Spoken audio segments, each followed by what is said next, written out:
पंडित भीमसेन जोशी सामान्य रुग्णालय येथील ठेका कर्मचाऱ्यांच्या प्रश्नांनी आता गंभीर वळण घेतले। ठेकेदारांकडून होणाऱ्या कथित अन्यायाविरोधात कर्मचाऱ्यांनी आंदोलनाचा पवित्रा घेतला असून समान काम समान वेतन या घोषणांनी संपूर्ण रुग्णालय परिसर दणाणून गेला। रुग्णसेवेचा कणा असलेले हेच कर्मचारी आज आपल्या हक्कासाठी रस्त्यावर उतरले आहेत। 6 ते 10 हजार रुपयांच्या तुटपुंज्या पगारात वाढत्या महागाईत घर कसं चालवायचं असा थेट सवाल कर्मचाऱ्यांनी प्रशासनाला केलाय। समाजसेविका अनिता दीक्षित यांनी या ठेका कामगारांचा आवाज शासन आणि प्रशासनापर्यंत पोहोचविण्यासाठी पुढाकार घेतला असून हा मुद्दा आता राज्यस्तरावर चर्चेत आलाय। कामगारांचा आरोप आहे की शासनाकडून मंजूर होणारा निधी वेळेवर मिळत नाही, तसेच पीएफ वैद्यकीय भत्त्यासारख्या मूलभूत सुविधांपासून त्यांना वंचित ठेवले जात आहे।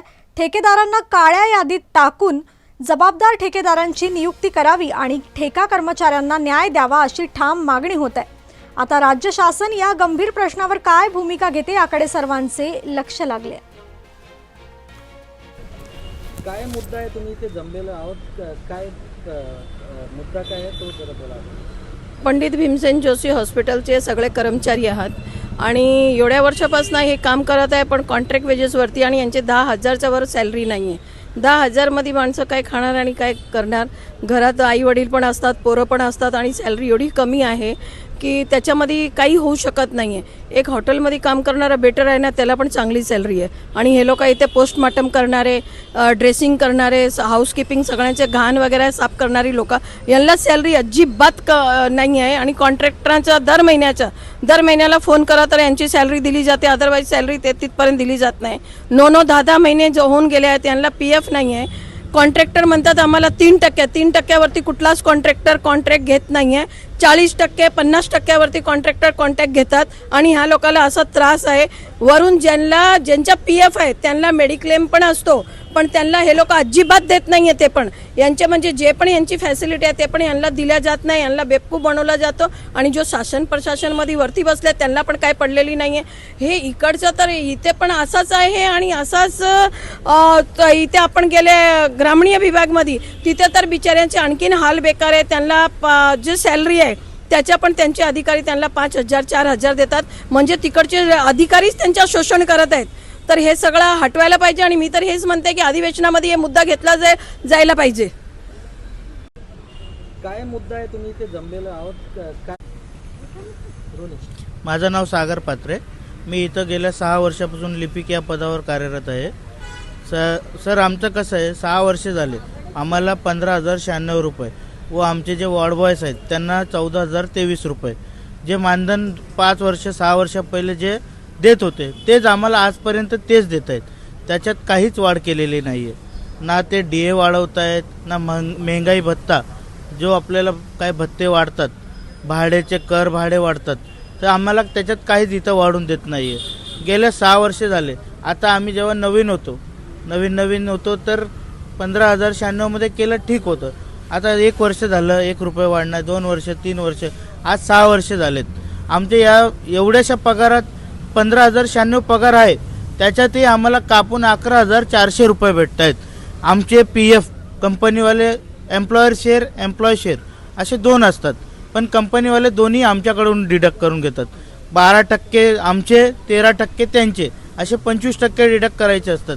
ते दोन्ही बी आमच्या सॅलरीमधूनच करत आहेत, म्हणून आम्हाला 11,400 रुपये फक्त हातात सॅलरी येते।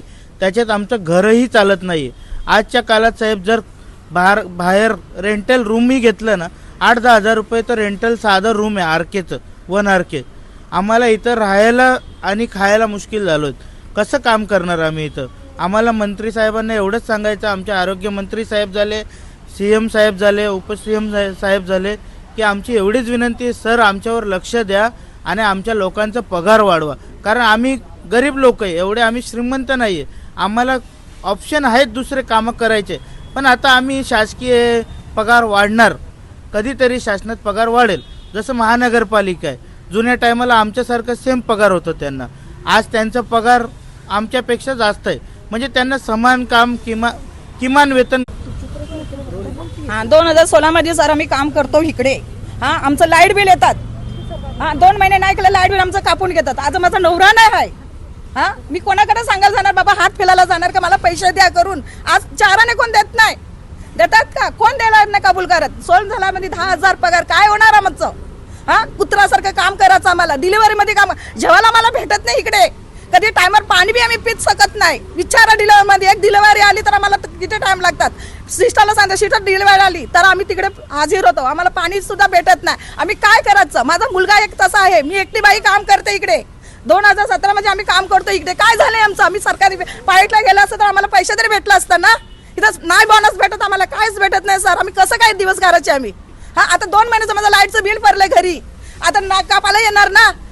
काय करायचं मग आम्ही? हा, काय आमचा उपयोग केला हे लोकांनी? हे लोक स्वतः पैसे घेऊन बसतात, आम्ही काय करणार इथे?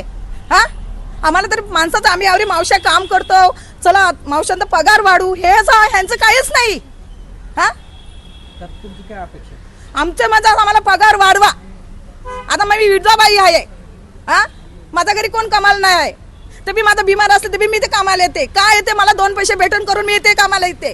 आता मध्ये मी किती बिमार होते, मी इथे कामाला आली. काय खाडे नाही पाहिजे? खाडे गेले तर पैसे कापून जातात. मग काय निघणार? 6,000 मध्ये काय होणार माझं इथे? होणार का? नाही होऊ शकत. आज दुनिया जाऊ द्या, लाईट बिल भरायला गेलं तर माझ्या 2 महिन्यामध्ये कामाला येणार. हा, घरपट्टी सांगेल, कुठून आम्ही भरणार हे सगळं? त्यांना मी थोडं समजायला पाहिजे ना बाबा. ह्यानं पगार नको तर थोडं 20,000 तर आम्हाला करा पगार.